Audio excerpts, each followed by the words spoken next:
How many lights do you think we have in an average Pixar scene? Any guesses? Any guesses? 30. 30. Fair guess. There's a smile there. What do you guys think? How many lights? 50? 60? All right. So we're getting between above 10, below 100. Seems to be what you guys are thinking. You know, it's not a bad guess, but well, let's take a scene like this. Look at all that light coming through. You imagine that's mostly just there's the sun, right? The sun outside, a bunch of windows. However, here's what our light browser looked like. That's it.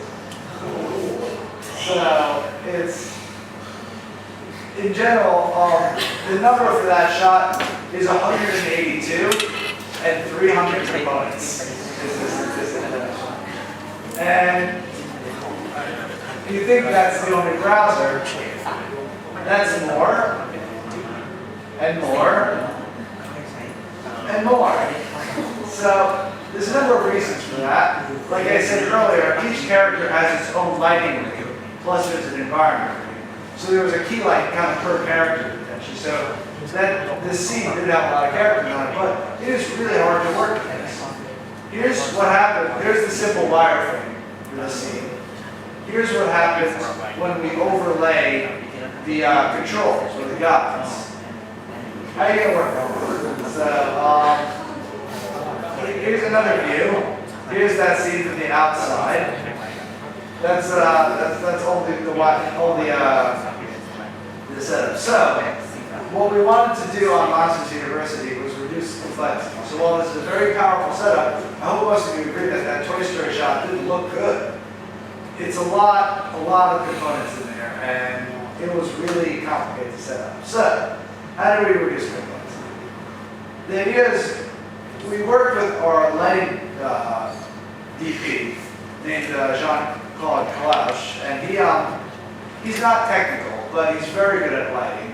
And he wanted to create lights that are a little bit smarter.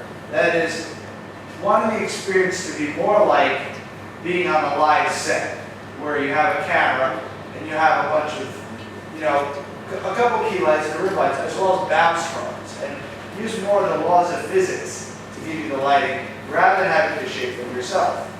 So this is an example of what some of these smart lights might look like. We could have a square light, disc light, sphere light, as well as windows, or even a sky.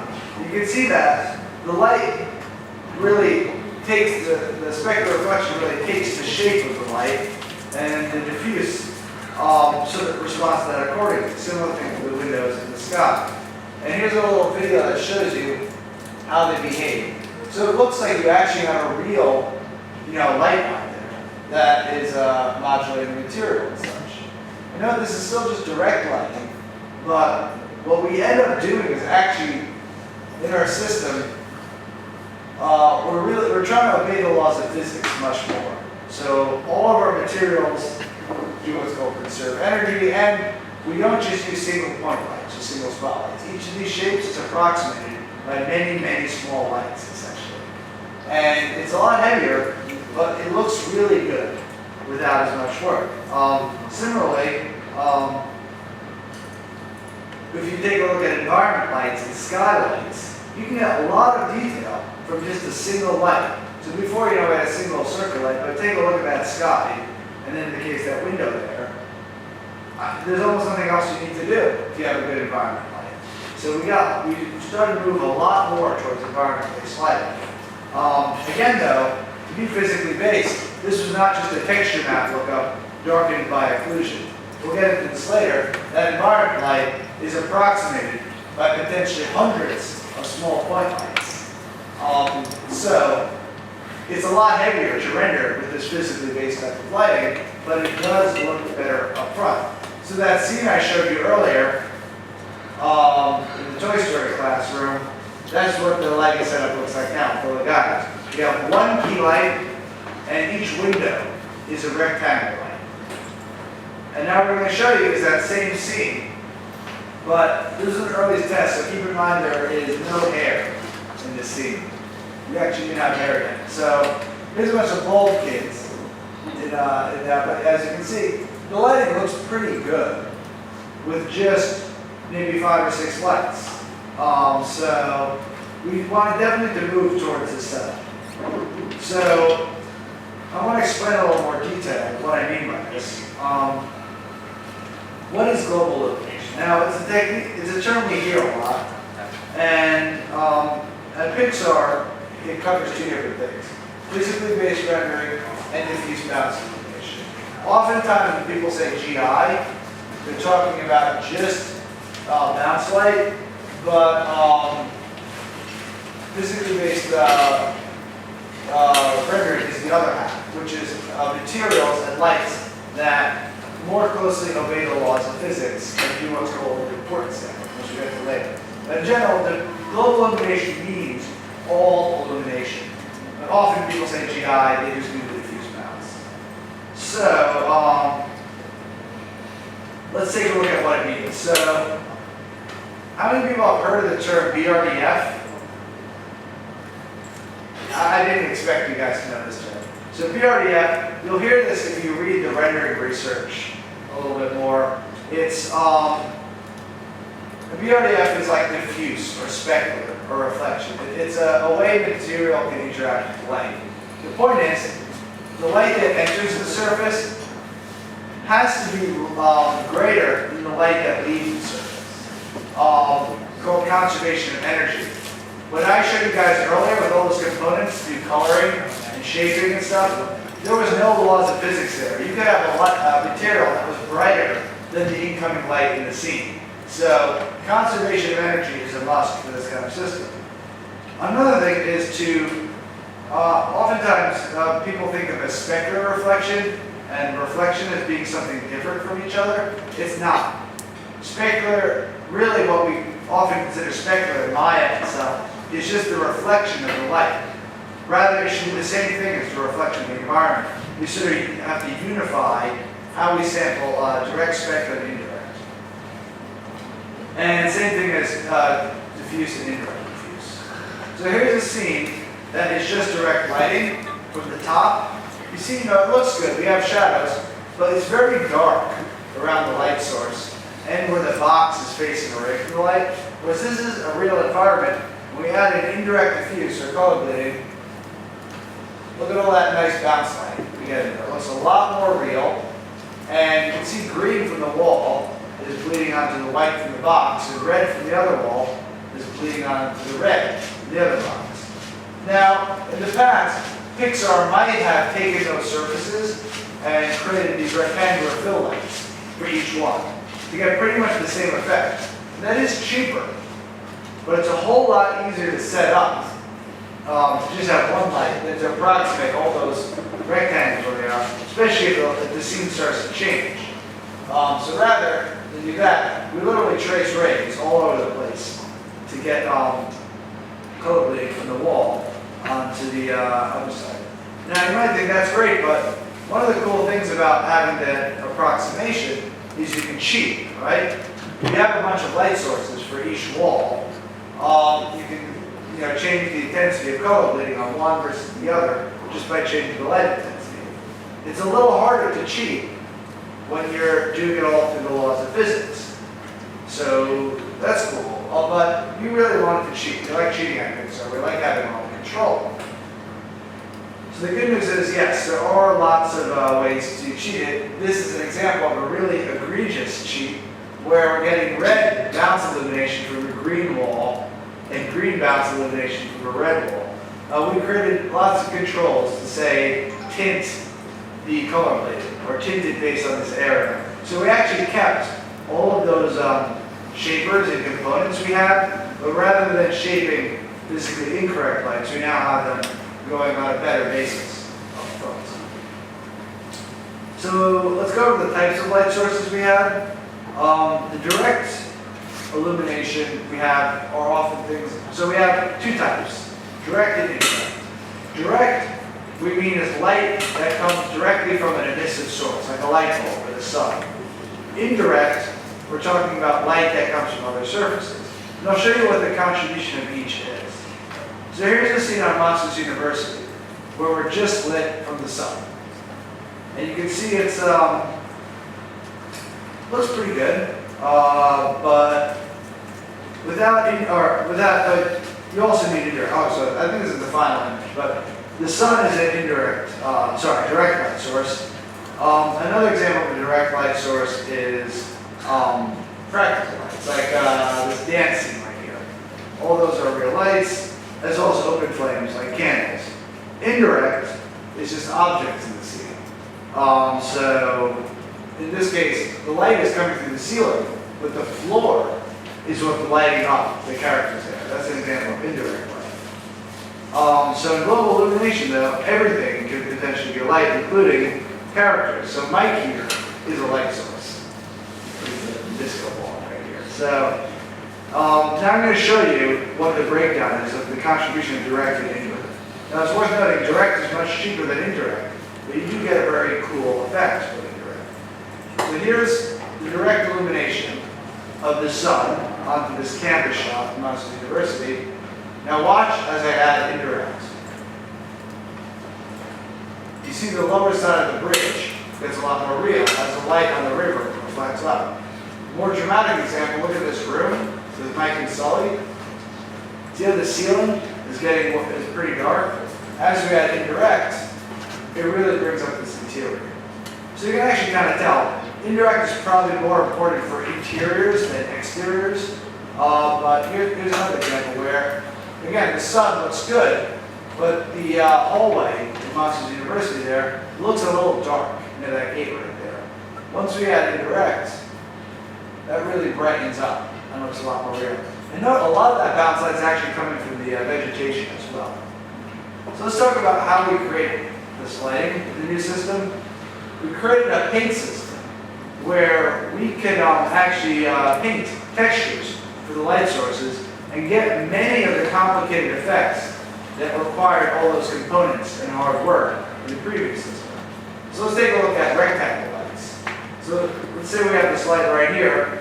Say we want to color that light. One example you might want to do that is, let's say your art direction is make this sphere look like it's lit, like that character up on the top left, where you have red, blue, and green. What we can do is actually paint a sphere, essentially, by placing a little guide that shows us where it is, and we splat that paint onto the sphere. So you can put some blue on one corner, red on the other corner, green on the other, and use that as our environment map. With physically based lighting, it looks like Mike is lit like our character right there. So we actually found many of our very complicated setups could be well approximated by painted spheres. Sounds odd, but it's actually a really powerful way to light. So if any of you guys get really good looking environment lighting going, consider painting that. Here's an example on vegetation. So this tree, we start with a key light coming in from the right of the sphere. We have some off-key fill coming from the left-hand side. Then we have the sky on the top part, and even bounce light can be part of an environment. So we actually have some purple bounce light coming up there. Now we have a really well-lit tree from that painted sphere. So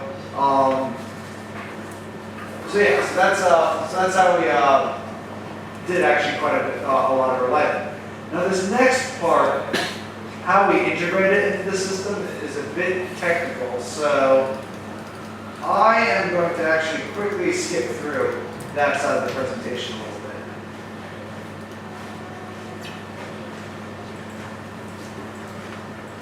So,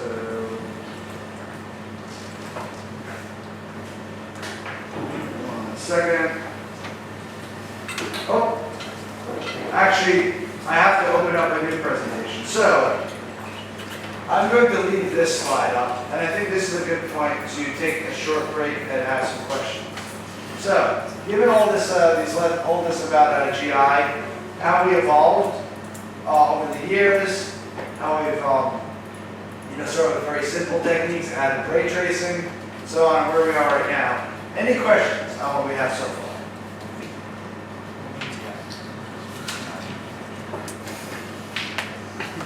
No questions? I'm sure there are some questions. You're going to want to know, how do I get that environment right? I still don't get the point clouds features. Point cloud features. So let me go back to that slide and show you guys.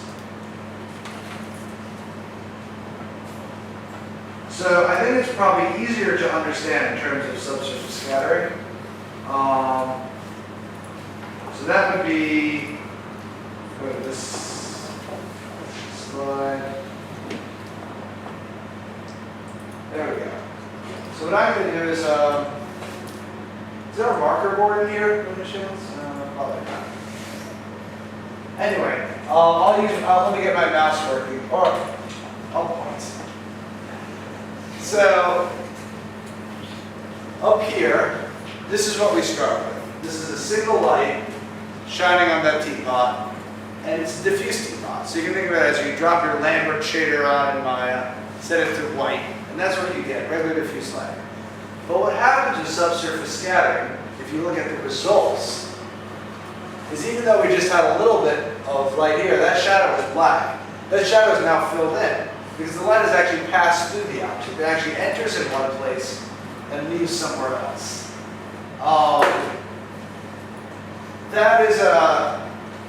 That's hard to do with rays. And with ray tracing, you actually end up having to shoot lots of rays at each point. One way to do it more cheaply is take this representation. As we're rendering, every time we render a point, put it in a file on disk. So for every point we render in the camera, put it into this file, which we call a point cloud, because it's a bunch of points with colors and values. This is an example of what that point cloud might look like, just from a different camera angle. You can usually open up a point cloud in your program. It's a bunch of small little points. It could be a couple 100,000, much of a couple million, billions in the worst case, but normally do thousands of millions of points. While in your initial render, because like what I said with rays, when you're rendering this point right here, you do not know what's going to happen outside of the next bucket or what's around. You're kind of just doing the shading on the fly. Once you have a point cloud, you know everything, potentially. Every point has been shaded. You could actually, what's called, run a point cloud filter on it. Now, how many of you have used Photoshop before? Or a lot of Photoshop use?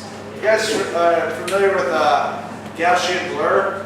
Yeah, you do Gaussian blur, and you basically average every point with the number of its neighbors based on your blur radius.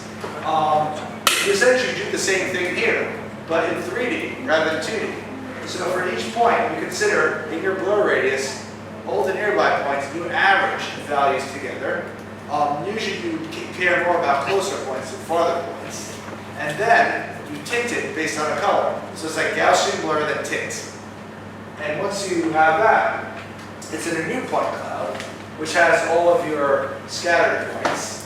And then you read that back in on top of the original diffuse. So, you're doing your normal rendering, but now you're looking to that point cloud, which usually you can turn into a 3D texture and say, oh, now there's points here. So it's a way of, even though you don't, it's a way of almost looking to the future by doing it twice. You render once, you have all your points, you filter those points, you read it back in. And the reason why this is a lot faster is because this is a very simple bit of data. It's very easy to do a blur on a bunch of points. This is going to be done with low memory, offline, just like a Gaussian blur is very quick. It's just in 3 dimensions. And it's similar to the way, and occlusion and subsurface scattering work in similar ways. It's not a blur. If you're doing point-based color bleeding, you actually have to consider which points are visible from which other points, which are a little more complicated. Same thing with occlusion. But scattering is very simple. This is like, which is why we created this first. It's only later that we extended it. So in games, if you want to do skin shading, often what you do is a similar technique where you have a pre-pass for diffuse lighting.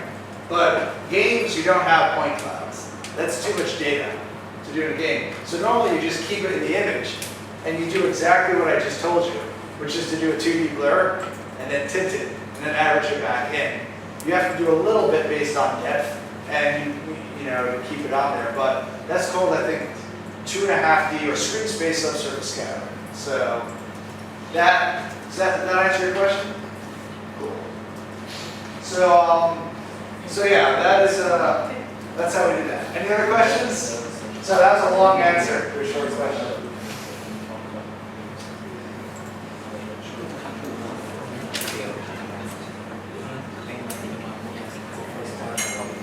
I hear some discussion. So you guys think of questions to ask?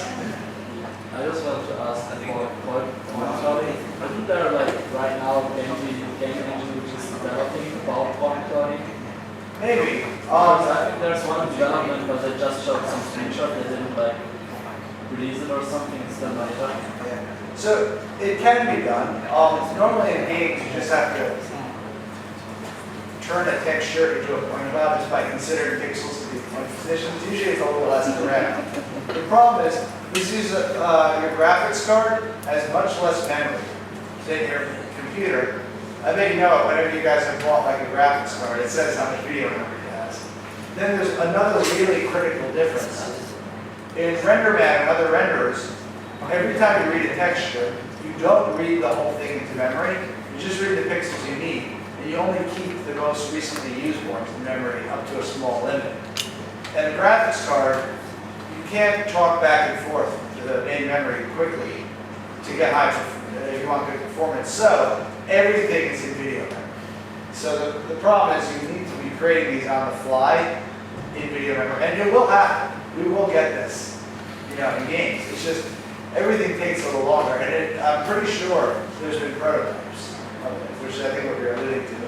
I think you'll probably have to wait till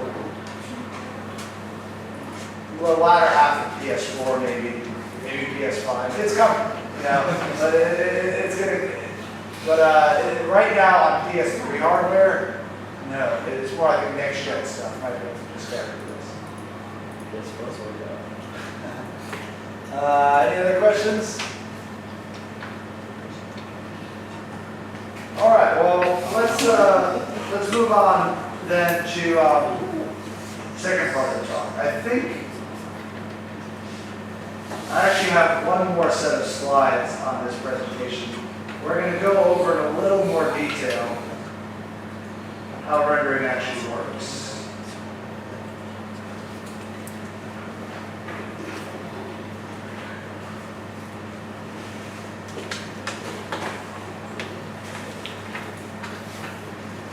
All right, so picking it up. One thing I should mention is a little bit about why we made these decisions to do physically based rendering and ray tracing. Also, why we're not doing point-based subsurface scattering anymore. There's anytime you're doing multi-pass rendering, there's a very big disadvantage, which means, let's say you just want to see 1 or 2 pixels, you know, just a portion of the image, you have to re-render every pass up to that. Get to that point, which makes iteration potentially very slow. Pure ray tracing has the advantage of progressive refinement. V-Ray has this feature where as soon as you hit render, you see a couple pixels, and then it refines, basically gets less and less noisy over time. Meaning there's no pre-passes in V-Ray or in pure ray tracing.